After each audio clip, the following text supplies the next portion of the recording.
Salut à tous, dans la vidéo d'aujourd'hui, nous allons plonger dans le monde sombre et fascinant de la tristement célèbre dynastie des Médicis. Entre poison et trahison, jusqu'aux filles disparues bien trop tôt, la dynastie Médicis a été marquée par des morts tragiques et mystérieuses. Cela, combiné à leur mariage consanguin et sans amour, mènerait finalement à la dernière princesse Médicis. Alors rejoignez-moi pendant que nous explorons tout cela, et bien plus encore. Au milieu du XVIe siècle, le duc de Florence, Cosme de Médicis, et son épouse Éléonore de Tolède eurent 11 enfants, dont 4 filles. Cosme avait également d'autres filles ainsi que des pupilles sous sa protection, mais presque aucune d'entre elles ne lui survécut, chacune mourant jeune ou dans des circonstances tragiques. Alors, rejoignez-moi pendant que Wix raconte l'histoire tragique des filles Médicis. Avant de plonger dans l'histoire des filles Médicis, nous devons revenir sur Cosme de Médicis et la famille infâme dont il est issu. Né en juin 1519 à Florence, mais élevé principalement dans les terres rurales familiales de la vallée du Mugello, Cosme appartenait à une dynastie qui venait tout juste de regagner le pouvoir. Les Médicis avaient été expulsés de Florence en 1494 après des décennies durant lesquelles ils avaient effectivement dirigé la République en coulisses grâce à leur richesse, leur mécénat et leur empire bancaire. Mais au début des années 1510, dans le cadre des bouleversements politiques et des retournements des guerres d'Italie, ils réussirent à reprendre le pouvoir.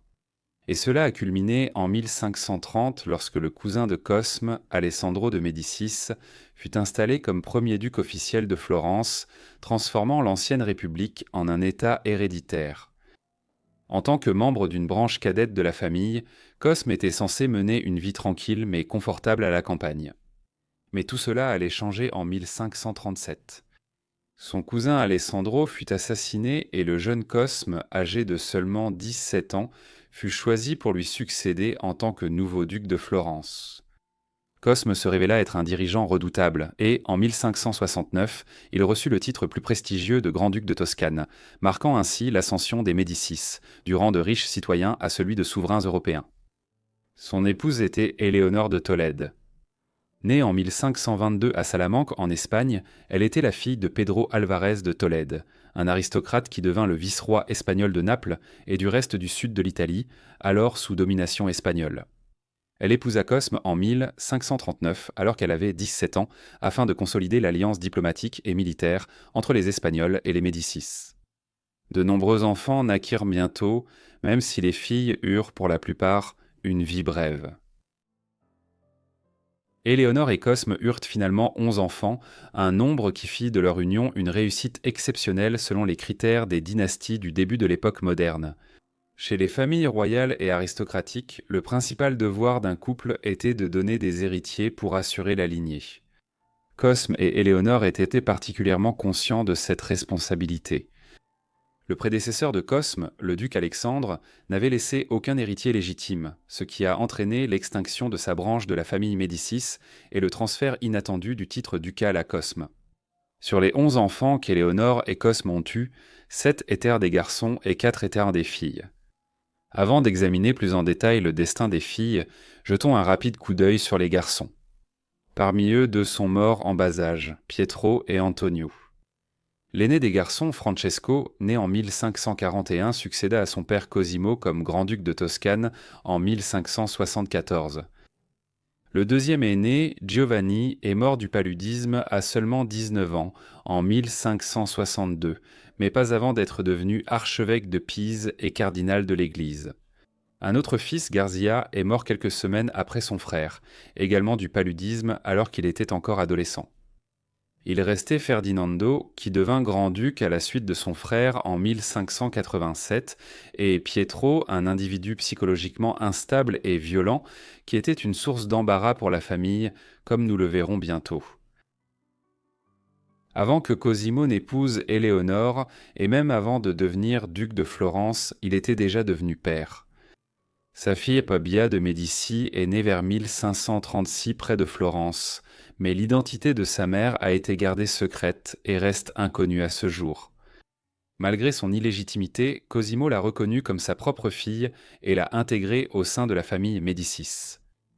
Comme mentionné, il épousera Éléonore en 1539, et bien que Bia ne soit que sa belle-fille, Éléonore la traitait tout de même avec gentillesse. Finalement, Bia fut envoyée vivre dans le domaine familial de la Villa di Castello, où elle fut prise en charge par sa grand-mère, Maria Salviati. Là-bas, elle partagea son enfance avec Giulia de Medici, la fille illégitime d'Alessandro de Medici, qui avait à peu près le même âge qu'elle et qui était également protégée par Cosimo. Dans ce foyer protégé, les deux filles reçurent l'éducation et le raffinement attendus des enfants d'une dynastie régnante. Bia devint également connue pour sa nature vive et affectueuse, une petite présence rayonnante au milieu des jardins paisibles de Castello. Cosimo adorait Bia et montrait clairement qu'elle restait sa préférée même après la naissance de ses deux premiers enfants légitimes. Mais ensuite, la tragédie a frappé. Après être rentrée chez elle d'un voyage avec son père, Bia est tombée très malade et a eu une forte fièvre. Malheureusement, elle ne s'est pas rétablie et est décédée le 1er mars 1542 probablement du paludisme. Elle n'avait que 6 ans. Sa mort a été profondément pleurée par la famille Médicis et elle a ensuite été enterrée avec honneur dans la crypte familiale des Médicis à San Lorenzo. Après sa mort, Cosimo a commandé un portrait posthume au peintre de cour Agniola Bronzino. Le résultat est une image d'une tendresse saisissante et beaucoup la considèrent comme l'une des plus grandes œuvres de Bronzino. Parmi les filles de Cosimo et Eleonora, l'une a eu une vie très courte. Il s'agissait d'Anna de Médicis. Elle était en fait la 10e enfant de Cosimo et Eleonora, l'avant-dernière. Anna est venue au monde le 19 mars 1553 et est morte moins de 5 mois plus tard, le 6 août. Il n'y a pratiquement aucun détail concernant sa vie. Même les circonstances exactes de sa mort sont inconnues. La mortalité infantile et juvénile était très courante au XVIe siècle, avec jusqu'à 30 à 35% des enfants mourant avant d'atteindre leur adolescence, en raison de maladies comme la variole, la rougeole, la grippe et d'autres complications affectant la survie des nourrissons. Anna fut l'une de ces victimes, un sort partagé par beaucoup de ses frères et sœurs. Les autres filles Médicis, elles aussi marquées par la tragédie, vécurent plus longtemps qu'Anna et Béa, mais aucune n'atteignit un âge avancé. L'aînée des trois était Maria de Médicis. Elle fut la première des 11 enfants de Cosimo et Éléonore. Elle est née le 3 avril 1541 ans après le mariage de ses parents.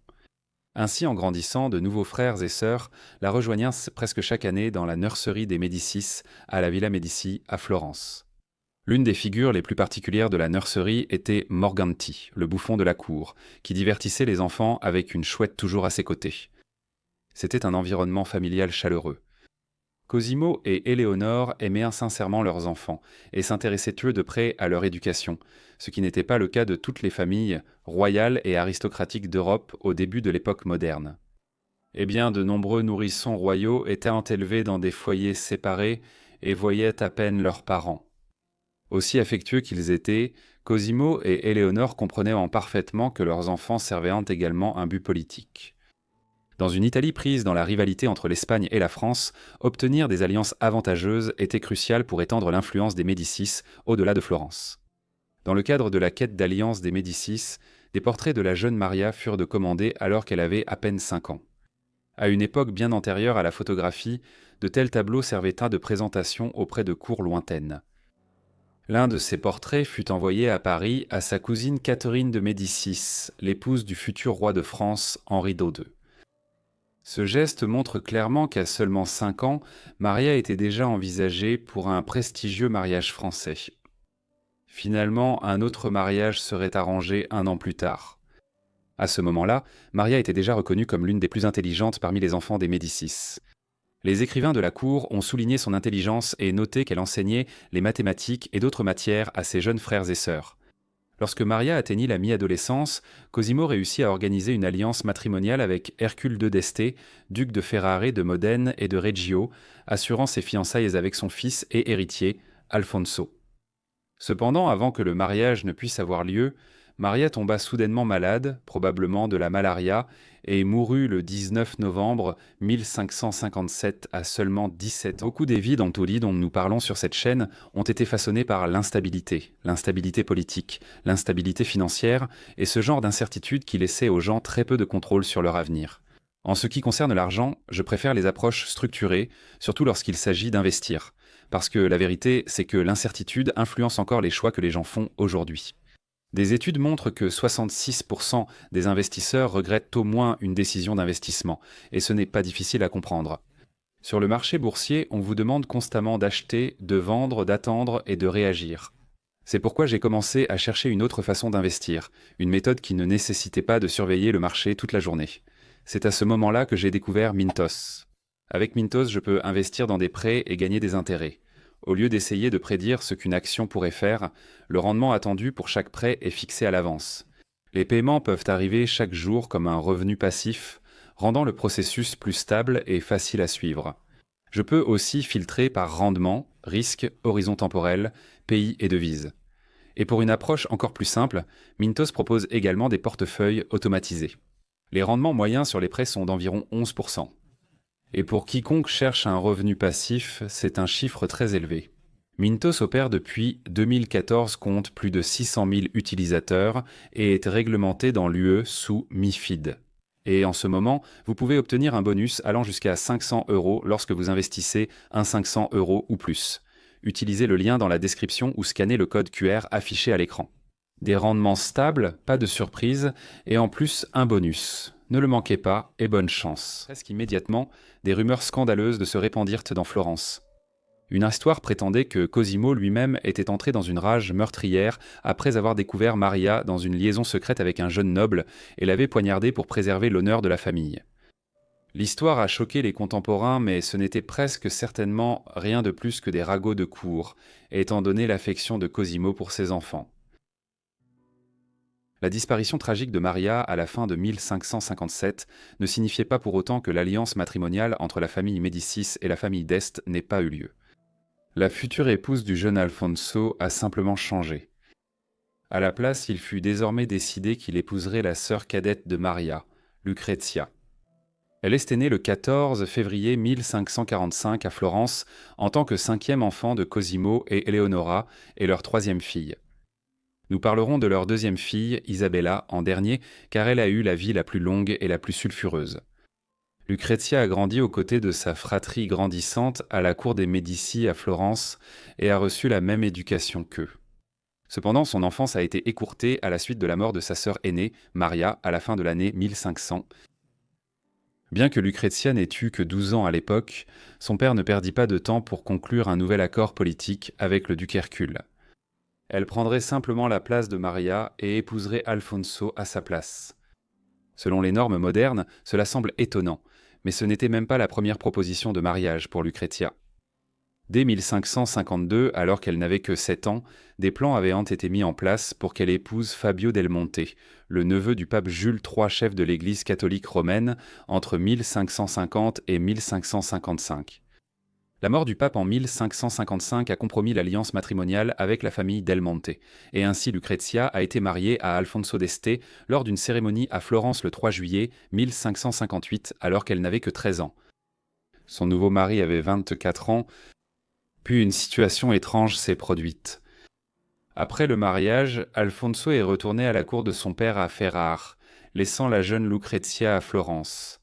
Peu de temps après, il est parti pour la France afin d'aider à négocier la position de Ferrare dans le traité du Cato Cambrésis, l'accord de 1559 qui a finalement mis fin à des décennies de lutte entre la France et l'Espagne pour la domination de l'Italie. Lucrezia, quant à elle, est restée dans l'incertitude, mariée en apparence mais effectivement abandonnée par son mari. Dans les mois qui ont suivi, Cosme a écrit au duc Ercole à Ferrare et à son nouveau gendre, se demandant quand Lucrezia rejoindrait son mari dans sa nouvelle ville de résidence. De nombreuses lettres sont restées sans réponse, en partie parce que les événements à Ferrare s'aggravaient. Le duc Ercole tomba gravement malade et mourut en octobre 1559, laissant Alfonso accéder au trône en tant que duc Alfonso II. Ce n'est qu'alors que Lucrezia fut appelée à le rejoindre. Ainsi, à la fin de l'automne 1559, âgée de seulement 14 ans, Lucrezia arriva dans la ville en tant que nouvelle duchesse de Ferrare, Modène et Reggio. Ce n'est pas longtemps après cela que Bronzino peignit un célèbre portrait maniériste d'elle. Dans le portrait de Bronzino, Lucrezia apparaît presque anormalement pâle, un idéal de beauté à la mode parmi les femmes nobles de l'Europe du début de l'époque moderne, mais peut-être aussi un subtil indice de sa santé fragile. Elle était déjà malade en 1560. Après son arrivée à Ferrare, elle a essayé de remplir ses devoirs publics, mais son état s'est progressivement aggravé.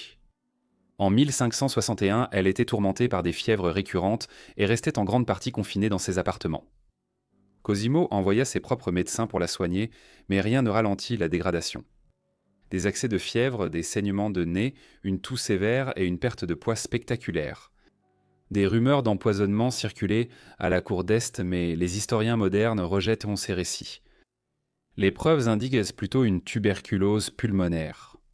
Le 21 avril 1561, à seulement 16 ans, Lucrezia est morte à Ferrare. Elle avait été inhumée dans le mausolée de la famille d'Este. La mort de Lucrezia en 1561 signifiait que, parmi les filles de Cosme, seule Isabelle était encore en vie. Elle était mariée depuis longtemps à cette époque, née le 31 août 1542. Le mariage d'Isabelle avec Paolo Giordano Orsini, le futur duc de Bracciano, avait été arrangé en 1553, alors qu'elle n'avait que 11 ans. La famille Orsini était l'une des plus anciennes familles aristocratiques de la ville de Rome. Ils faisaient remonter leur héritage à l'époque de l'Empire romain et prétendèrent descendre en fin de compte de Jules César.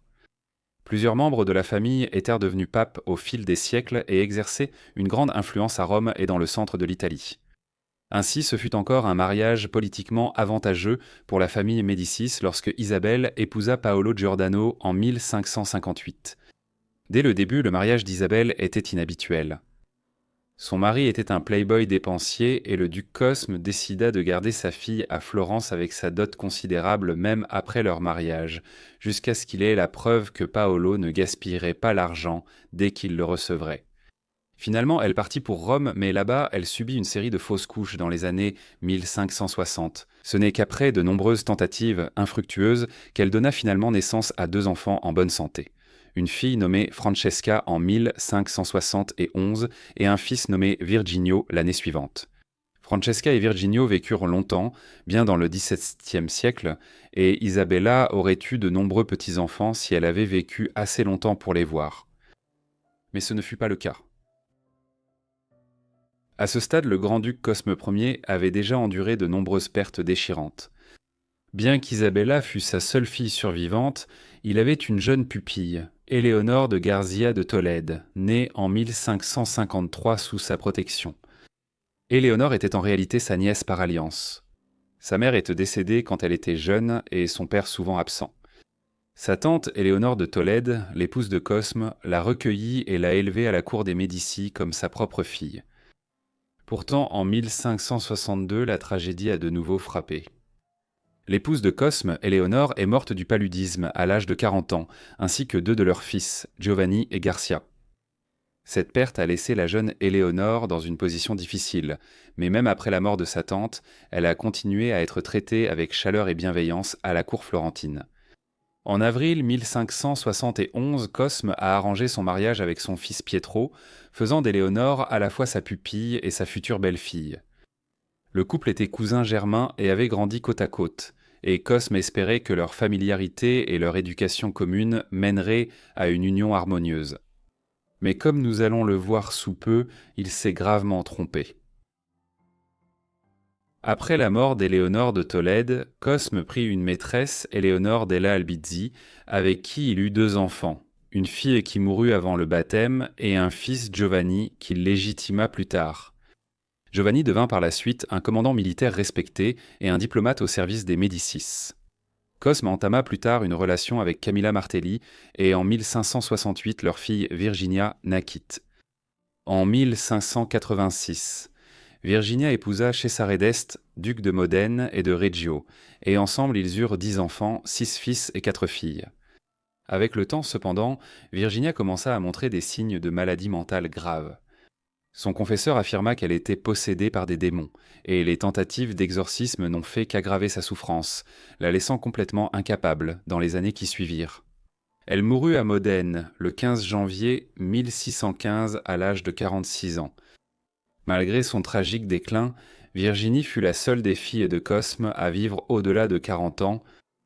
Cosme lui-même était mort en avril 1574 et avait été remplacé par son fils François, une succession qui allait bientôt apporter le malheur à la fois à sa fille Isabelle et à sa pupille Éléonore de Garcia de Tolède.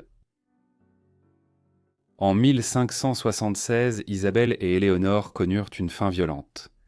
François apporta un soutien tacite à une série brutale de représailles contre les infidélités présumées parmi les femmes Médicis. Cela incluait Pietro, le frère mentalement instable d'Isabelle. Pietro était un jeune homme perturbé dont l'état psychologique était connu pour être fragile depuis sa jeunesse. Il était souvent violent, entretenait plusieurs maîtresses et on disait qu'il maltraitait aussi physiquement Éléonore. Puis, le 10 juillet 1576, Éléonore fut retrouvée morte. Bientôt, une rumeur évoqua une crise cardiaque, scénario improbable pour une femme de 23 ans en bonne santé. En réalité, Pietro avait étranglé sa propre femme à mort avec une laisse pour chien. 6 jours plus tard, Isabella a également été étranglée à mort par son mari. Cela s'est passé dans l'un des pavillons de chasse de la famille Médicis, en périphérie de Florence. Paolo savait qu'Isabella avait une liaison avec l'un de ses cousins, Trollo Orsini. Isabella et Trollo étaient entamants depuis 12 ans. Ils avaient commencé leur relation dès 1564, après qu'Isabella ait cherché du réconfort dans cette liaison suite à la perte d'un autre enfant pendant sa grossesse. Il semble que la décision de Paolo de tuer sa femme, probablement avec le soutien de son beau-frère, le grand-duc Francesco de' Medici, ait été motivée par le fait que la liaison était devenue bien trop publique pour être tolérée plus longtemps. Ainsi, la dernière des filles Médicis a été assassinée par son propre mari à l'âge de 33 ans avec l'approbation de son propre frère, en représailles pour l'avoir humiliée par son adultère. Ce fut une fin choquante. Cela illustre comment les filles Médicis étaient d'abord traitées comme des pions politiques servant à former des alliances matrimoniales, puis violemment rejetées. Un rappel frappant de la brutalité de la vie, même pour les femmes aristocratiques, dans l'Europe de l'époque moderne. En décembre 1565, Jeanne d'Autriche a épousé le futur grand-duc de Toscane, François de Médicis. C'était un événement extrêmement somptueux, mais derrière la célébration se cachait un avenir sombre. C'était le début d'un mariage froid et sans amour, où François méprisait ouvertement celle qu'il considérait comme sa femme difforme et laide, déclenchant une série de morts mystérieuses, séquelles qui entrébançaient la cour des Médicis pendant des années. Jeanne d'Autriche est née le 24 janvier 1547 dans la ville de Prague, qui faisait alors partie du royaume de Bohême. C'est la capitale actuelle de la Tchéquie.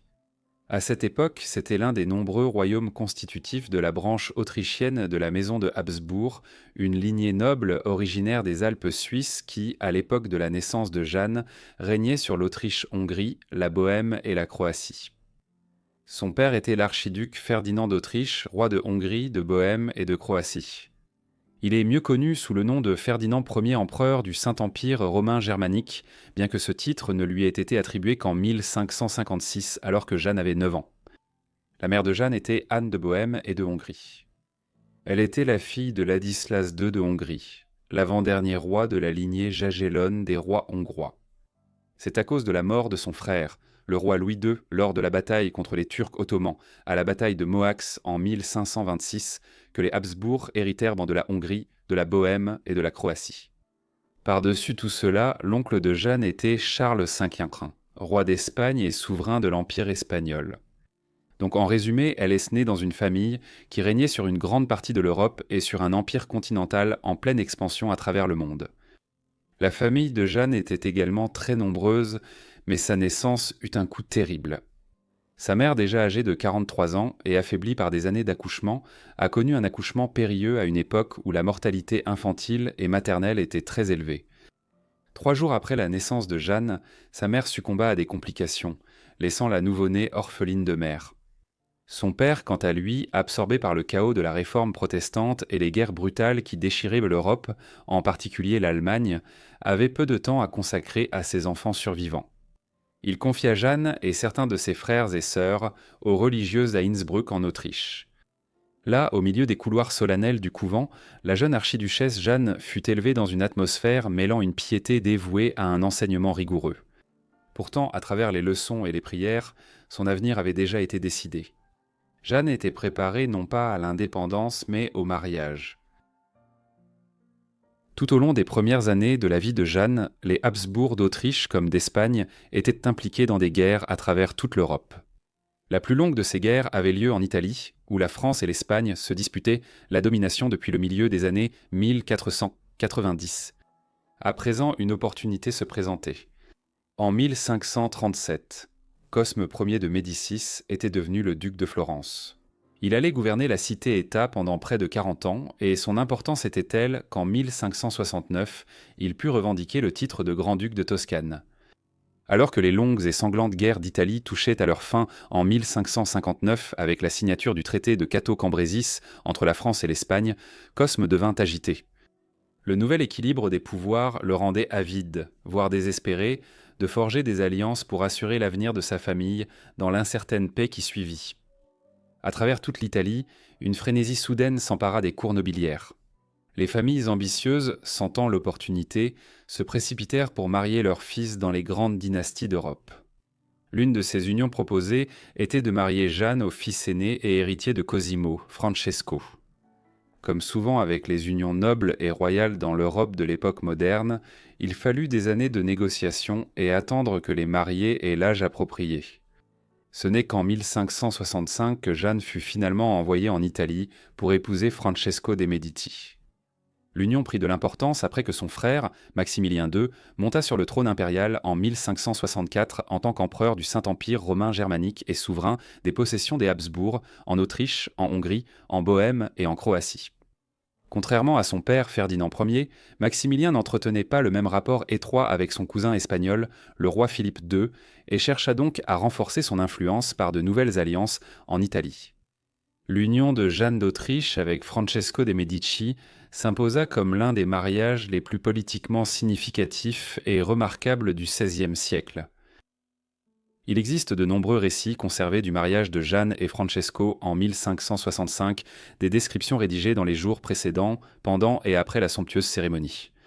L'événement attira une immense attention à travers l'Europe, alors que des dizaines d'aristocrates, d'ambassadeurs et d'émissaires affluèrent à Florence pour représenter leur souverain.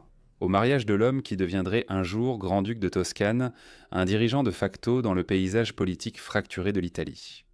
Par exemple, l'un des diaristes qui a relaté les événements du mariage était Johann Jacob Fuga, membre de l'une des familles bancaires les plus riches de l'Europe moderne. Le mariage a été précédé par une entrata formelle, ou entrée à Florence. Johanna voyageait en Italie avec sa sœur Barbara, qui devait se marier à peu près au même moment avec le duc Alfonso II de Ferrare, tandis que leur frère consolidait ses nouvelles alliances italiennes. Ce furent des événements spectaculaires. Des œuvres d'art de personnalités comme le biographe Giorgio Vasari étaient exposées sur des centaines de mètres le long du chemin vers les portes principales de Florence et dans la ville. Les citoyens de Florence se sont massés le long des rues et on leur a demandé de porter leurs plus beaux et plus colorés habits avant que le cortège nuptial ne fasse son entrée au centre de la ville. Tout cela relevait du spectacle et visait à s'assurer que tout le monde sache qui allait devenir la future grande-duchesse de Toscane. Enfin, après avoir passé sous 12 arches imposantes, chacune étant un chef-d'œuvre triomphal célébrant la victoire, la joie et la faveur divine, Giovanna arriva à la grande basilique San Lorenzo, qui abrite la célèbre chapelle Médicis. Là, le 18 décembre 1565, l'archiduchesse de 18 ans épousa Francesco de' Medici, alors âgé de 24 ans, dans un faste éblouissant. Florence se réjouit et la ville scintilla de fêtes en son honneur. Pourtant, sous la surface, les ombres s'amassèrent rapidement. Le mariage qui avait promis la gloire à deux grandes dynasties s'avéra froid et sans joie. Jeanne et François, si magnifiques lors de leur cérémonie, trouvèrent peu de chaleur l'un auprès de l'autre. Derrière les murs de marbre des palais Médicis, la vie de la jeune archiduchesse à Florence se déroulait dans la solitude et une tristesse silencieuse. Dès le début, le mariage de Jeanne et François fut rempli de conflits. La grandeur de leur mariage ne pouvait pas dissimuler les profondes fissures qui apparurent rapidement. Son infidélité, leurs caractères opposés et la santé fragile de Jeanne les éloignaient l'un de l'autre. Pourtant, liés par le devoir et les attentes de leur rang, ils remplirent leur obligation royale. Jeanne endura grossesse après grossesse, chacune plus éprouvante que la précédente. Son corps portait les cicatrices indéniables de cette souffrance, ses hanches et son bassin déformés par des accouchements répétés et éprouvants, conséquence d'une malformation congénitale de la hanche et d'une autre affection grave qui rendait l'accouchement extrêmement dangereux. Mais malgré cela, elle allait donner naissance à 8 enfants. En février 1567, la fille aînée de Jeanne, Eleonora, est née. Elle allait épouser Vincenzo Gonzaga, l'un des derniers ducs Gonzaga de Mantoue, un état important du nord-est de l'Italie à la fin du Moyen Âge et au début de l'époque moderne. Malheureusement, une succession de tragédies a suivi la naissance d'Eleonora. Un fils nommé Romola est né en novembre 1568 et est décédé 2 semaines plus tard. Une autre fille, Anna, est née la veille du Nouvel An. 1569 a vécu jusqu'à l'adolescence, mais elle est également morte jeune en 1584. Les 2 enfants suivants, Isabella et Lucrezia, nés en 1571 et 1572, sont également mortes en bas âge, et les 2 derniers enfants de Jeanne sont morts pendant l'enfance ou avant même de naître. L'exception à cette tendance fut Marie de Médicis. Elle est née de Jeanne et François le 26 avril 1575. 25 ans plus tard, elle épousa le roi Henri IV, devenant célèbre comme sa seconde épouse. Elle était la mère du roi Louis XIII. Ainsi, par l'intermédiaire de Marie, Jeanne fut l'ancêtre de chacun des rois de France jusqu'à la Révolution française à la fin du XVIIIe siècle. Bien que Jeanne ait été malade, elle fut la mère de nombreuses lignées royales ayant survécu des siècles en Europe. Comme mentionné, le mariage de Jeanne et Francesca fut difficile dès le début.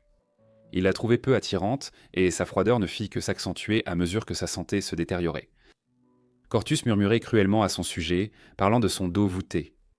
Une référence aux signes visibles d'une grave scoliose qui l'affligeait depuis l'enfance, une déformation invalidante de la colonne vertébrale qui s'aggravait avec le temps et lui causait de grandes souffrances.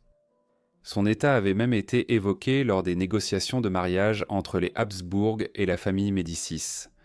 Eh bien, dans la haute politique des unions dynastiques, la capacité d'une femme à avoir des enfants était primordiale, et la fragilité de Jeanne soulevait des doutes quant à sa capacité à remplir ce devoir. Bien que les artistes l'aient représentée comme une épouse noble, les récits italiens contemporains révèlent une vérité plus dure. Au fil des années, sa posture s'est détériorée, ses mouvements sont devenus pénibles, sa démarche marquée par une allure irrégulière. Ce déclin visible, combiné à la vanité et à l'ambition de Francesco, a creusé un fossé de plus en plus large entre eux, un fossé dans lequel il a fini par faire entrer une autre femme, comme nous le verrons bientôt. Ce n'était pas seulement sa colonne déformée qui compliquait le mariage et la vie de Johanna. Son mari était notoirement infidèle et faisait peu d'efforts pour cacher l'étendue de ses tromperies envers sa femme. Sa maîtresse la plus célèbre était Bianca Capello. C'était une noble italienne de Venise, la fille d'un éminent aristocrate de la République marchande et une beauté reconnue. Bianca était elle-même mariée à Pietro Buonaventuri, un employé florentin qui travaillait pour la famille Salviati, l'une des familles les plus importantes de la région de Toscane. Elle était donc présente à la cour florentine à partir de 1563, après y être arrivée suite à son mariage avec Pietro. Elle et Francesca ont commencé une relation à la fin des années 1560 après que Johanna et Francesca se soient mariées. Cela devint encore plus ouvert en 1572 lorsque le mari de Bianca fut tué dans les rues de Florence, un incident peut-être orchestré par Bianca et Francesco. En avril 1574, Cosme Ier est mort à l'âge de 54 ans. Francesco devint alors le grand-duc et Jeanne la grande-duchesse. Mais cette nouvelle position n'a fait qu'empirer les choses, et Francesco a utilisé son pouvoir pour humilier sa femme. Il installa sa maîtresse, Bianca Capello, dans ses propres appartements somptueux au sein d'un palais, à quelques pas seulement de la résidence ducale, un acte audacieux qui choqua les cours d'Europe. Bien qu'il fût assez courant pour les princes et les rois de l'époque d'avoir des maîtresses, il respectait au moins les convenances de la discrétion. Francesco, cependant, ne fit aucun effort de la sorte. Lui et Bianca affichèrent ouvertement leur affection, exhibant leur liaison devant Florence et même devant Giovanna elle-même. Pour la fière grande-duchesse, c'était une honte publique, un rappel quotidien de cette trahison, étalée sous les yeux attentifs de toute la cour, et les choses n'allaient qu'empirer. À ce stade, Francesco n'avait pas d'héritier mâle légitime pour assurer sa lignée. Aucune ambition plus grande ne le hantait, et Francesco devenait désespéré. Bianca, toujours aussi rusée, a vu là une occasion. En 1576, elle lui donna un fils, Don Antonio de Medici, un enfant dont la naissance aurait pu tout changer. Pourtant, Francesco, lié par le devoir et l'orgueil, refusa de reconnaître l'enfant. Antonio était de son sang, mais pas son héritier. Contre toute attente, en 1577, Johanna donna naissance à un fils tant attendu, le grand prince Philippe de Médicis. Pendant un bref et brillant instant, il sembla que l'avenir du duché et la position fragile de Johanna étaient assurés. Les rêves de Bianca de s'élever au-delà du rôle de maîtresse semblaient écrasés sous le poids du berceau de ce nourrisson. Mais le destin n'en avait pas fini avec Johanna. Le matin du 10 avril 1578, une tragédie frappa le Palazzo Vecchio. Johanna, une fois de plus enceinte, cette fois de son 8e enfant, tomba dans un escalier en pierre à l'intérieur de la majestueuse résidence florentine des Médicis. La chute fut brutale. Le choc provoqua un accouchement prématuré et le nourrisson ne survécut pas. Pendant les longues heures éprouvantes qui suivirent, Johanna elle-même agonisa. Le lendemain, la grande-duchesse était morte, son corps brisé par une rupture de l'utérus. Elle n'avait que 31 ans. Inévitablement, des rumeurs de actes criminels ont suivi la mort prématurée de Johanna. Avec l'infidélité notoire de son mari et son attachement affiché pour Bianca Capello, peu de gens pouvaient en croire que sa chute n'était qu'un simple accident. Des rumeurs ont balayé Florence, affirmant qu'elle avait été poussée ou que le poison avait joué son rôle. Pourtant, la vérité dépouillée de toute intrigue de cour était peut-être plus tragique que sinistre. Jeanne souffrait depuis longtemps d'une scoliose aggravée qui tordait sa colonne vertébrale et affaiblissait son équilibre, une cruelle affection qui aurait bien pu provoquer une chute mortelle ayant mis fin à sa vie. Cela n'atténua guère l'indignation du public lorsque, seulement quelques mois après la mort de Jeanne, Francesco épousa en secret Bianca Capello, et peu après, en 1579, la proclama ouvertement nouvelle grande-duchesse de Toscane. Pour beaucoup, la succession des événements était bien trop commode. Le mari de Bianca mort, Jeanne disparut, et maintenant la maîtresse couronnée. Pourtant, leur triomphe fut de courte durée. En mars 1582, le seul fils survivant de Jeanne, le jeune prince Philippe, mourut soudainement à l'âge de 4 ans, éteignant ainsi la lignée des héritiers légitimes de François. Puis, en 1587, la tragédie frappa de nouveau. François tomba gravement malade et mourut le 19 octobre. Bianca le suivit dans la tombe dès le lendemain. Ce double décès a stupéfié l'Europe et reste entouré de mystères depuis lors. Ont-ils été empoisonnés, victimes d'une vengeance à la cour, peut-être par son frère Ferdinando, qui lui a succédé en tant que nouveau grand-duc, ou bien une maladie, peut-être la redoutable malaria, les a-t-elle tous les deux emportés ? Personne ne pouvait l'affirmer avec certitude, mais leur disparition a marqué une fin sombre à un cycle obsédant de malheur, une chaîne de décès qui avait poursuivi Jeanne, ses enfants, son mari et sa maîtresse pendant plus de 20 ans. Le 2 août 1634, Vittoria de la Rovère, âgée de 12 ans, épousa son cousin germain, Ferdinando II de Médicis, qui avait 24 ans et était déjà le grand-duc de Toscane. Leur union fut forgée par l'ambition plutôt que par l'affection, et incarnait les jeux périlleux de pouvoir et de lignée qui définissaient l'Italie du XVIIe siècle. Mais derrière la façade de cette dynastie se cachait une question bien plus sombre. Quel fut le prix d'un tel mariage pour Vittoria elle-même ? Rejoignez-moi pour le découvrir. Vittoria della Rovere est née le 7 février 1622 au palais ducal dans la ville d'Urbino. Urbino n'est pas vraiment un nom connu aujourd'hui. C'est une ville de 15 000 habitants située au centre du pays, à l'est de Florence. Pourtant, caché derrière ces murs anciens, se trouve l'un des secrets les mieux gardés d'Italie. Une ville presque parfaitement préservée qui semble figée dans la splendeur de la fin du Moyen-Âge. Autrefois un berceau éblouissant de la Renaissance italienne, elle fut placée sous la fière domination de la famille della Rovere, la même dynastie qui donna naissance à Vittoria, une jeune fille destinée à la fois à la gloire et à la tragédie. Cette famille s'était élevée au XVe siècle pour régner sur plusieurs petits duchés et principautés du centre de l'Italie, comme Urbino. La famille donna également 2 papes, avec le pape Sixte IV Pape de 1460 et 11 à 1484, et le pape Jules II, qui a notamment commandé à Michel-Ange de peindre le plafond de la chapelle Sixtine au début du XVIe siècle, tous deux étant membres de la famille della Rovere. Ainsi, Vittoria est née dans une lignée prestigieuse. C'était aussi une lignée qui s'était alliée par mariage à de nombreuses familles dirigeantes italiennes au fil des siècles, créant ainsi un fort degré de consanguinité. Le père de Vittoria était Federico della Rovere, et il venait tout juste de monter sur le trône en tant que duc d'Urbino lorsque le destin lui porta son coup, le plus cruel.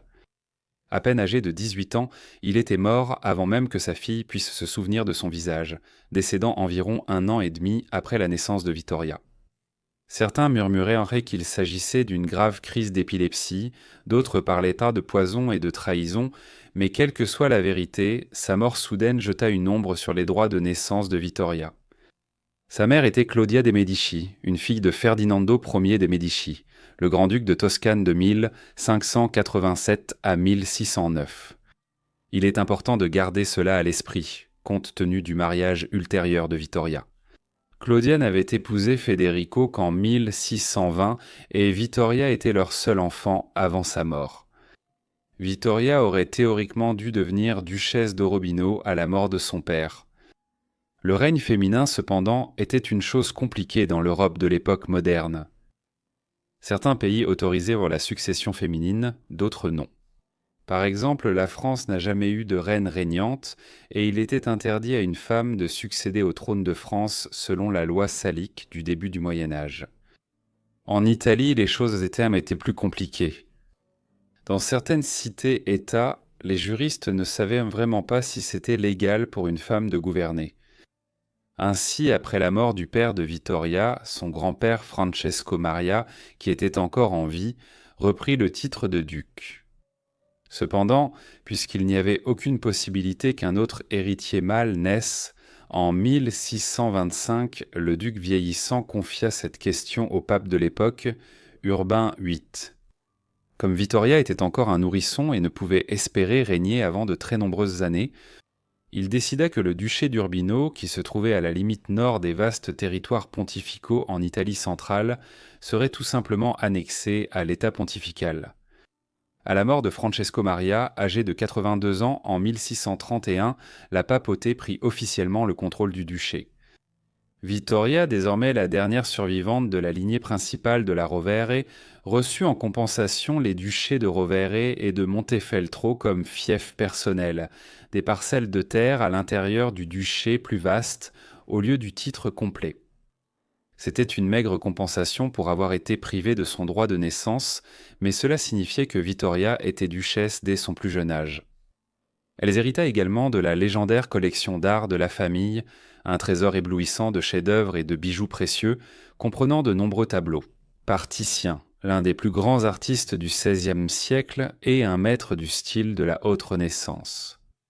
Malgré son très jeune âge, un héritage aussi vaste et inestimable fit d'elle l'une des jeunes filles les plus convoitées d'Italie, attirant l'attention de dynasties désireuses de s'approprier sa richesse et son statut.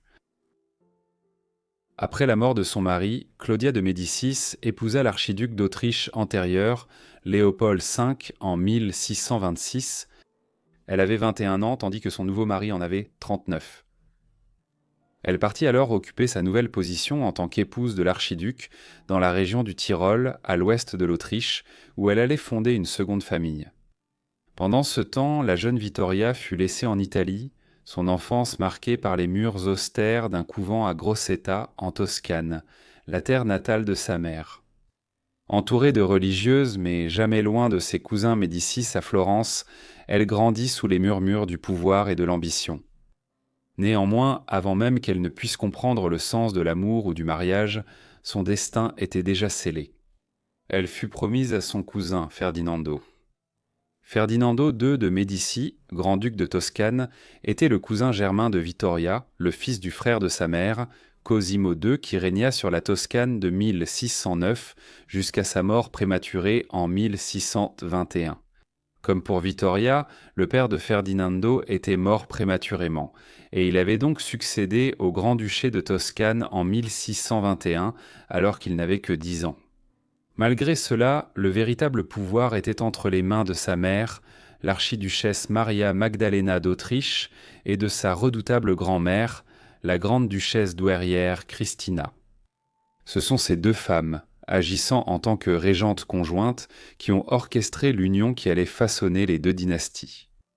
Eh bien, à la fin de l'été 1634, Vittoria della Rovere, âgée de 12 ans, fut mariée au grand-duc de 24 ans, forgeant ainsi un lien de sang, de pouvoir et d'ambition. On pense que le mariage entre Vittoria et Ferdinando ne fut en réalité consommé que 4 ou 5 ans plus tard. Étant cousins germains, tous deux issus de lignées dynastiques étroitement liées et quelque peu consanguines, leur union comportait de sérieux risques biologiques, rendant la tâche de donner naissance à un héritier en bonne santé loin d'être simple. Un fils est né, et il est mort, en quelques jours en décembre 1639. Un autre a subi le même sort 1 an et demi plus tard, ne vivant que le temps d'être baptisé. Enfin, un enfant en bonne santé, le futur grand-duc Cosme III est né le 14 août 1642. Vittoria veilla soigneusement à ce qu'il soit élevé dans la stricte foi catholique romaine, conformément à sa propre piété.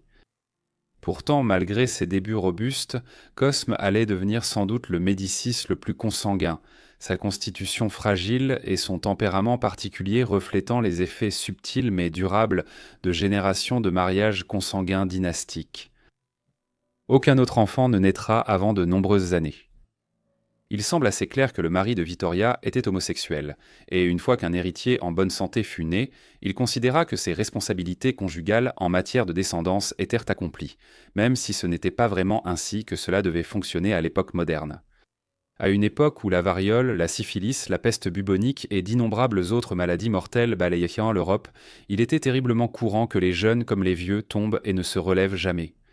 La dure réalité de la vie et de la mort signifiait que les familles, puissantes et ambitieuses, gardèrent toujours 2 ou 3 héritiers potentiels prêts à assurer la lignée familiale. Leur deuxième héritier n'arriva qu'exceptionnellement tard, et pour une bonne raison. Peu de temps après la naissance de Cosme, Vittoria surprit Ferdinando au lit avec un page, un scandale qui créa une rupture entre eux pendant de nombreuses années. Ils se parlèrent à peine jusqu'à une 10e réconciliation en 1659. 9 mois plus tard, Vittoria donna naissance à un autre fils, Francesco Maria de' Medici, né en novembre 1660, créant un écart remarquable de 18 ans entre lui et son frère aîné Cosme. Au-delà de son rôle de mère des héritiers du Grand-Duché, le temps de Vittoria en tant que grande-duchesse de Toscane fut particulier. Sa relation distante avec son mari signifiait qu'elle disposait en grande partie de ses propres appartements séparés à la cour. Ils étaient en 2 personnes très différentes, même indépendamment de son orientation sexuelle.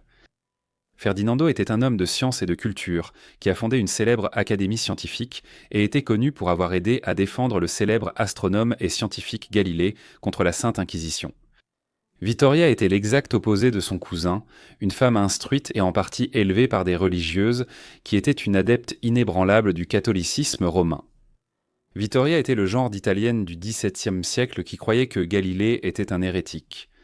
En raison de son caractère froid et excessivement pieux, elle n'était généralement pas appréciée par les habitants du Grand-Duché, contrairement à son mari populaire. En 1670, son mari mourut à 59 ans, laissant Vittoria veuve et duchesse douairière de Toscane alors qu'elle était à la fin de la quarantaine. Elle ne se remarierait pas. Au lieu de cela, elle consacra sa vie par la suite à conseiller son fils aîné, qui devint le grand-duc Cosme III à la mort de son père. Vittoria et lui étaient des proches, et elle l'avait élevé pour qu'il ait le même attachement dogmatique au catholicisme romain qu'elle. À cette époque, cependant, le scandale et l'agitation s'accrochèrent à la cour florentine comme une ombre. En 1661, Cosme avait épousé Marguerite Louise de la branche Orléans de la famille royale française, une cousine germaine du roi Louis XIV. Sur le plan politique et diplomatique, cette union fut un triomphe pour les parents de Cosme, assurant des liens avec l'une des dynasties les plus puissantes d'Europe. Mais le mariage fut un désastre. Profondément malheureuse et amère, Marguerite méprisait son mari à chaque occasion, et cette union représentait également un nouveau chapitre dans des générations de consanguinité dynastique entre les Médicis et la royauté française. L'antipathie mutuelle empoisonnait leur foyer, laissant la cour pleine de tensions et de rumeurs de scandales. La légende voulait qu'ils n'aient couché ensemble qu'une seule fois pour consommer le mariage, mais cela contredit évidemment le fait qu'ils aient eu 3 enfants, 2 fils, Ferdinando et Giangostone, et une fille nommée Anna Maria Luisa. Marguerite est également devenue tristement célèbre pour avoir tenté de voler et de vendre certains des joyaux de la couronne toscane, et elle était connue pour attaquer physiquement son mari. Vittoria était impliquée dans ces événements et encourageait son fils à s'affirmer. Elle se disputait en public et lors des réunions gouvernementales avec sa belle-fille, au point que leur rivalité devint le sujet de conversation à Florence. Un contemporain a fait remarquer à ce sujet Le palais Pitti est devenu la demeure du diable, et du matin jusqu'à minuit on n'entendait que des disputes et des injures. Cosme III prenait toujours le parti de sa mère, une loyauté qui ne faisait qu'attiser le tempérament fougueux de Marguerite Louise d'Orléans. Pourtant, c'est Vittoria qui triompha finalement. En 1675, à une semaine de son 30e anniversaire, et après des années de querelles amères et de confrontations publiques, Marguerite abandonna la Toscane, fuyant vers la France et laissant derrière elle ses 3 enfants, Ferdinando, Anna Maria Luisa et Gian Gastone, qui n'avait que 4 ans. Elle passerait le reste de sa vie principalement confinée dans un couvent et ne reviendrait jamais en Toscane. Lorsque leur mère partit pour la France en 1675, Vittoria prit en charge le soin d'élever et d'éduquer ses petits-enfants. Ces petits-enfants ont souffert d'effets de la consanguinité, similaires à ceux ayant marqué la fragilité de son mariage. Elle décida de certains aspects de leur éducation et veilla à ce que les prêtres et les confesseurs y jouent un rôle central. Il était étrange de voir comment leurs vies ont évolué, vu ce contexte. Sa petite-fille, Anna Maria Luisa, allait épouser un seigneur protestant d'une principauté de l'ouest de l'Allemagne, l'électeur palatin, au début des années 1690. Gian Gastone, quant à lui, devint un homme profondément désagréable et mal élevé, héritant finalement du grand-duché de Toscane. Et il choqua la cour par son comportement grossier et scandaleux, bien loin du décorum que Vittoria avait patiemment inculqué. Au-delà de l'éducation de ses petits-enfants, Vittoria continua de jouer un rôle exceptionnellement important dans les affaires de l'État toscan. Son fils se montrait toujours obéissant lorsqu'il s'agissait de son désir d'influencer le cours du gouvernement. Beaucoup de gens remarquaient qu'il était étrange que sa mère continue de faire partie du conseil privé et ait un accès aussi facile au grand-duc alors qu'il entrait dans la trentaine puis dans la quarantaine. Elle exerça une grande influence à la cour jusqu'à la fin de sa vie. Au grand soulagement de plusieurs des ministres et politiciens les plus âgés du gouvernement de Cosme III, sa mère s'impliqua moins dans la politique à partir de la fin des années 1680, et ce fut particulièrement le cas une fois le mariage de sa petite-fille négocié. À ce moment-là, Vittoria avait déjà veillé à ce que son fils cadet, Francesco, soit nommé gouverneur de la ville de Sienne, un territoire du Grand-Duché. Plus tard, il fut également nommé cardinal de l'Église, bien qu'il n'ait jamais eu la moindre chance d'aspirer à la papauté, contrairement à 2 de ses prédécesseurs de la famille della Rovere et à 4 de ses prédécesseurs Médicis autrefois.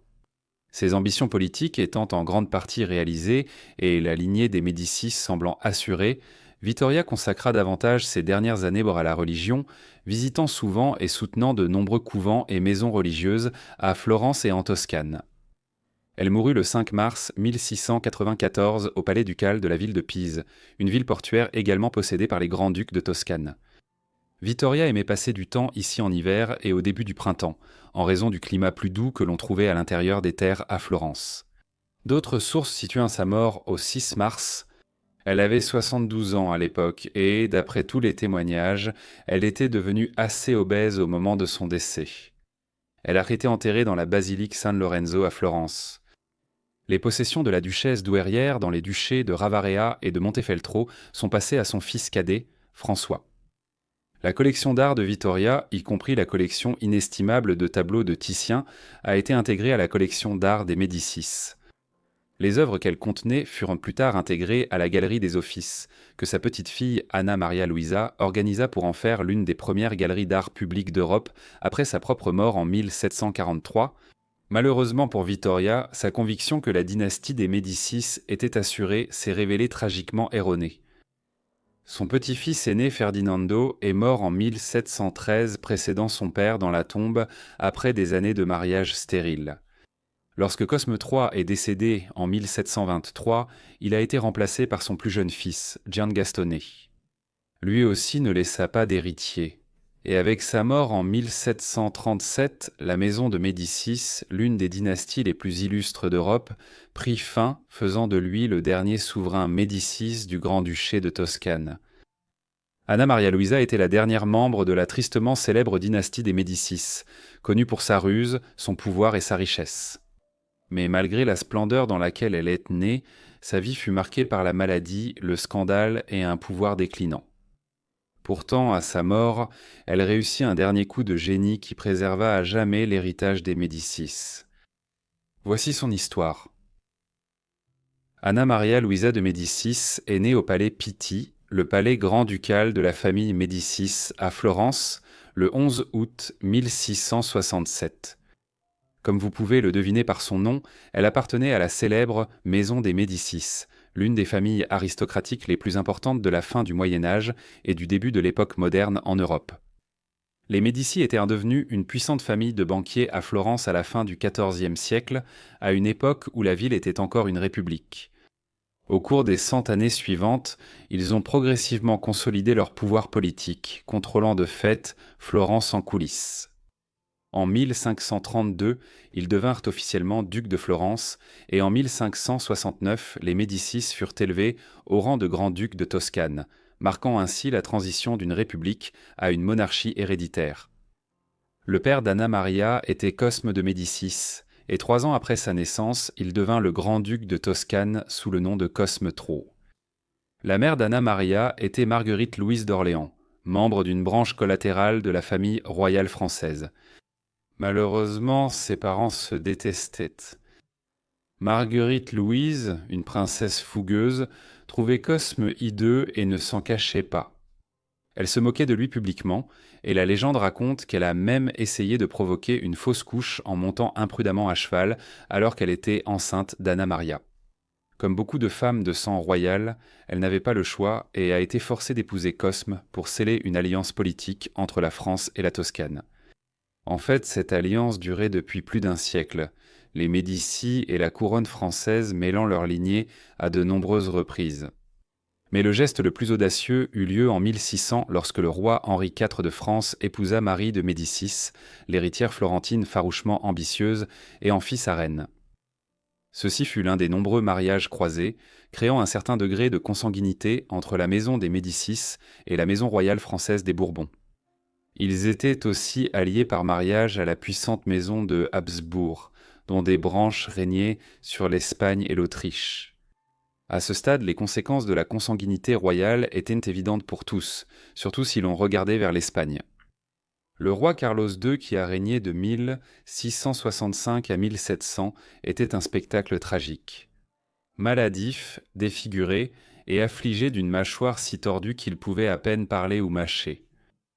Anna Maria elle-même était souvent malade, et on a spéculé sur le rôle qu'avaient peut-être joué plusieurs générations de consanguinité dynastique. Pourtant, alors que certains attribuèrent sa fragilité à des générations de lignées entremêlées, d'autres affirmaient qu'elle souffrait de la syphilis, une rumeur scandaleuse qui suscite encore des débats parmi les historiens aujourd'hui. Anna Maria avait 2 frères, Ferdinando l'héritier, qui avait 4 ans de plus qu'elle, et Giangastone, qui avait 4 ans de moins. Mais leur enfance royale était tout sauf dorée. Après des années de luttes acharnées, leur mère abandonna la cour des Médicis et s'enfuit en France en 1675, laissant derrière elle Anna Maria, âgée de 7 ans, et ses frères. Ils furent alors élevés par leur grand-mère, Vittoria della Rovere, et malheureusement, ils ne reverront jamais leur mère. On ne peut que spéculer sur la façon dont cela a influencé le reste de leur vie et le déclin de leur dynastie. En tant que fille unique du grand-duc, la question du mariage d'Anna Maria était importante depuis son enfance. Il y eut une proposition précoce de la marier à son cousin, le grand dauphin de France, l'héritier désigné à l'époque du roi Louis XIV, bien que cela ne se soit jamais concrétisé. Si cela avait eu lieu, cela aurait constitué un degré supplémentaire de mariage entre les deux maisons et de consanguinité entre la maison de Médicis et la maison royale française des Bourbons. Parmi les autres prétendants potentiels dans les années 1670 et 1680 figurait le roi Pierre II du Portugal. Finalement, cependant, l'alliance matrimoniale que son père a approuvée fut avec Johann Wilhelm, électeur palatin, une principauté importante dans la région du Rhin, à l'ouest de l'Allemagne. Dans le cadre de cet arrangement, l'électeur palatin a aidé Cosme à obtenir le titre d'Altesse royale, ce qui le plaçait parmi les rois d'Europe, bien qu'il ne portât que le titre de grand-duc. Le couple finit par se marier le 5 juin 1691. Anna Maria avait 24 ans et Johann en avait 36, ce qui faisait de lui son aîné de 12 ans. Lors des festivités qui ont accompagné l'événement, un observateur contemporain a dit ceci à propos d'Anna Maria. Physiquement, elle est grande, son teint était clair, ses yeux grands et expressifs.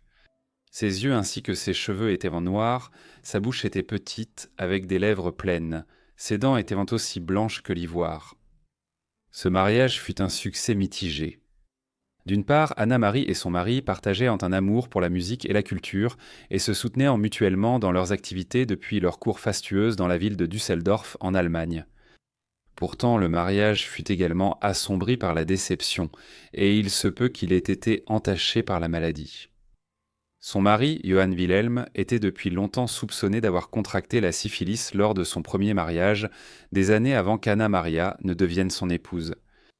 Bien que sa première épouse soit morte de la tuberculose en 1689, les rumeurs de syphilis ne se sont jamais éteintes.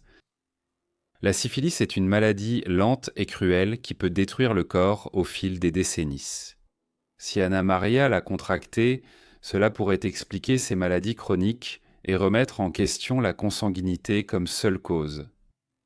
Un indice glaçant est apparu en 1692. Elle est tombée enceinte, mais a rapidement fait une fausse couche. Après cela, elle et Johann n'auront pas d'enfant. Et avec cette unique grossesse perdue, la lignée des Médicis s'est rapprochée de l'extinction. L'absence d'enfants d'Anna Maria et de Johann n'était pas seulement une tragédie personnelle, elle a provoqué une onde de choc au sein de la dynastie des Médicis. Anna Maria n'avait que 2 frères et sœurs, et les 2 mariages furent un des désastres en termes de succession. Ferdinando, l'héritier du Grand-Duché, est mort en 1713 sans aucun enfant, tandis que l'union sans amour de Jean Gaston avec Anna Maria de Saxe-Lomberg n'a engendré que de la misère et, bien sûr, aucun enfant. Au moment où Ferdinando est mort, le sort était déjà scellé. La lignée directe des Médicis allait s'éteindre. Dans une tentative désespérée de préserver son héritage, le grand-duc Cosimo III publia un décret radical, déclarant que sa fille pourrait succéder au grand-duché s'il ne restait aucun héritier mâle. Ce décret scandalisa l'empereur du Saint-Empire romain germanique Charles VI, qui déclara que lui seul pouvait modifier les lois de succession, car le grand-duché était un fief impérial. Bien qu'il ait brièvement reconnu la revendication d'Anna Maria, il fit rapidement marche arrière, insistant sur le fait que l'Autriche et la Toscane devaient s'accorder sur la maison royale qui hériterait de la couronne des Médicis. Il est difficile de voir ce que Cosme espérait accomplir par là. Anna Maria avait maintenant 46 ans et était bien au-delà de l'âge de procréer. Même si elle héritait du Grand-Duché, il n'y aurait plus personne pour lui succéder. Cosimo était-il délirant, désespéré ou espérait-il autre chose? Le 25 octobre 1123, Cosimo III publia une dernière proclamation dramatique. La Toscane doit rester indépendante. Anna Maria Luisa succéderait sans contestation après Gian Gastone et le grand-duc seul nommerait son héritier. C'était une dernière tentative désespérée de contrôler l'avenir depuis son lit de mort. 6 jours plus tard, à 81 ans, un âge remarquable pour son époque, Cosimo était mort. Jean Gaston succéda comme grand-duc de Toscane, régnant jusqu'en 1737, époque à laquelle sa sœur aînée, Anna Maria Luisa, était toujours en vie et prête à hériter, exactement comme leur père l'avait décrété. Mais le dernier souhait de Cosimo fut anéanti. Au moment venu, l'Europe tourna le dos à la proclamation de Cosimo et à Anna Maria. Dans les coulisses, les grandes puissances européennes tramaient déjà l'avenir de la Toscane. Les rouages diplomatiques s'activaient à Vienne, Paris et Madrid pour placer un Habsbourg sur le trône de Toscane. Au début, l'attention s'est portée sur l'infant Charles, futur roi d'Espagne, mais il a été écarté en 1736. À sa place, la couronne fut promise à François de Lorraine, qui allait bientôt devenir l'empereur romain germanique François Ier, assurant ainsi le contrôle des Habsbourg et scellant le destin des Médicis. Anna Maria pouvait faire peu de choses. La Toscane était trop petite pour s'opposer aux géants européens. Les Britanniques, Français, Espagnols et Autrichiens ont décidé de son avenir sans égard pour l'héritage des Médicis. Avec François de Lorraine installé, le Grand-Duché resta une possession des Habsbourg, jusqu'à ce que les feux de l'unification italienne le traversent plus d'un siècle plus tard. Le retour d'Anna Maria à Florence fut quelque peu particulier. Son mari était décédé en 1716 et elle retourna à Florence l'année suivante de Düsseldorf. Durant les 20 années suivantes, elle resta influente lors du changement à la cour. Anna-Marie et son frère Jean-Gaston ne partageaient un point mais guère plus que le sang et une amère rancœur. Ils la détestaient pour avoir arrangé un mariage désastreux avec Anna Maria, une femme si désagréable et grosse qu'elle devint la risée de la cour. Jean-Gaston, quant à lui, menait une vie d'excès vulgaire, connu pour vomir lors des banquets et raconter des blagues salaces. En revanche, Anna Maria devint le visage raffiné et respectable de la dynastie Médicis en déclin. Ironiquement, avec l'aide réticente de sa belle-sœur veuve, l'élégante violente Béatrice, Anna Maria s'efforça de sauver l'image publique de Jean Gaston, malgré l'antipathie mutuelle qui couvait derrière chaque sourire courtois. Jean Gaston succomba finalement à ce qui fut décrit comme une accumulation de maladies le 9 juillet 1737, mourant dans un brouillard de souffrance, entouré d'ecclésiastiques et de sa sœur toujours vigilante. À sa mort, Anna Maria hérita de tout, des siècles d'art inestimables, d'immenses domaines, de trésors étincelants, de tout, sauf du Grand-Duché. C'est alors que les nouveaux dirigeants prirent le pouvoir. Ils étaient surnommés avec amertume les Lorrains et étaient méprisés par le public florentin. Malgré sa notoriété et son statut symbolique en tant que dernière des Médicis, Anna Maria Luisa fut autorisée à rester sans être dérangée dans sa propre aile du palais Pitti. Là, elle mena une vie assez recluse, accordant rarement des audiences et restant dans ses appartements privés. Pourtant, malgré son retrait des affaires publiques, elle gagna l'admiration grâce à sa générosité remarquable, faisant don chaque année à des œuvres de charité de ce qui représenterait aujourd'hui plus d'1 million de dollars. En prenant de l'âge, la question de sa santé se posa, et de nouveau les rumeurs concernant sa syphilis prirent de l'ampleur. Les récits de sa mort, survenue le 18 février 1743, mentionnant qu'elle était décédée après qu'un nodule soit apparu sur son sein quelque temps auparavant.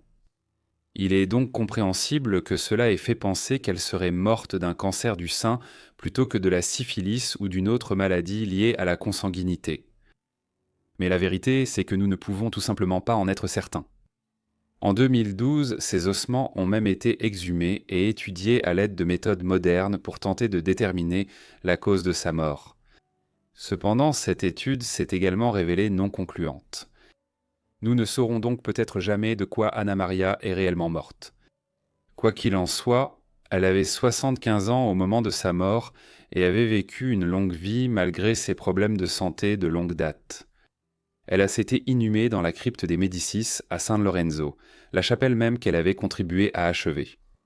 Sa mort en 1743 a marqué la fin dramatique d'une des dynasties les plus puissantes d'Europe. Les Médicis, qui avaient commencé comme de modestes prêteurs d'argent à Florence et s'étaient tissés jusqu'au pouvoir ducal, étaient finis. La tentative désespérée de son père pour assurer la succession avait échoué depuis longtemps. Avec la disparition d'Anna Maria Luisa, la lignée directe des Médicis s'était éteinte. À jamais. Au-delà du rôle qu'elle a joué dans le déclin et la chute de la maison des Médicis, Anna Maria est aujourd'hui surtout connue pour son mécénat artistique. Les Médicis sont célèbres pour avoir été les plus importants mécènes de la Renaissance italienne. Lorenzo de Médicis et son grand-père Cosme, qui ont dirigé la famille pendant presque tout le XVe siècle, ont dépensé l'équivalent moderne de centaines de millions de dollars pour soutenir diverses écoles d'art et autres institutions dans la ville. Sandro Botticelli, Michel-Ange, Léonard de Vinci, Donatello et Raphaël ont tous bénéficié de leur soutien à différentes époques. La famille Médicis s'est retrouvée avec l'une des plus grandes collections d'art du monde grâce à cela. Au milieu du XVIe siècle, les Médicis ont commencé à construire un grand espace pour abriter leur collection d'art grandissante, la Galerie des Offices. Près de 2 siècles plus tard, Anna Maria hérita de cette collection dans son intégralité.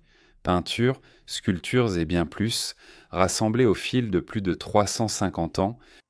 Craignant qu'elle ne soit dispersée ou vendue après sa mort, elle prit une décision audacieuse et visionnaire. Elle fit rédiger le pacte de famille, un décret légal qui interdisait à la collection de quitter Florence. Au lieu de cela, elle resterait intacte et ouverte au public aux offices, préservant l'héritage des Médicis non pas par le pouvoir, mais par l'art. À une époque où le Louvre, le Prado et d'autres grands musées ou galeries n'existaient même pas, c'était une démarche très visionnaire de sa part. Grâce à ces décisions, la Galerie des Offices a ouvert ses portes au public en 1759, 16 ans après sa mort, et est devenue l'une des toutes premières galeries d'art accessibles au public dans le monde.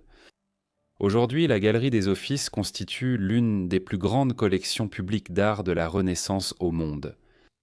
Elle abrite des œuvres célèbres de la Renaissance comme la Primavera de Botticelli, la Vénus d'Urbino de Titien, ainsi qu'une large gamme d'autres tableaux de grands artistes de la Renaissance et du baroque tels que Léonard de Vinci et Caravage.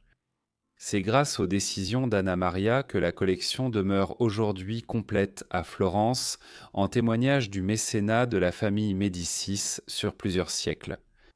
Ainsi, la dernière des Médicis est donc l'une des plus grandes mécènes de l'histoire de l'art. Merci à tous d'avoir suivi les histoires des Médicis et de la dynastie. J'espère que cela vous a intéressé. Un grand merci à mes membres de la chaîne que vous pouvez voir à l'écran maintenant. Dites-moi en commentaire si vous souhaitez plus de vidéos comme celle-ci, des vidéos longues sur la royauté ou si vous avez d'autres suggestions. J'espère que vous êtes abonnés et que les notifications sont activées pour recevoir toutes mes vidéos dès leur publication. Voilà, c'est tout pour moi. On se retrouve dans le prochain épisode de Vies oubliées. Merci.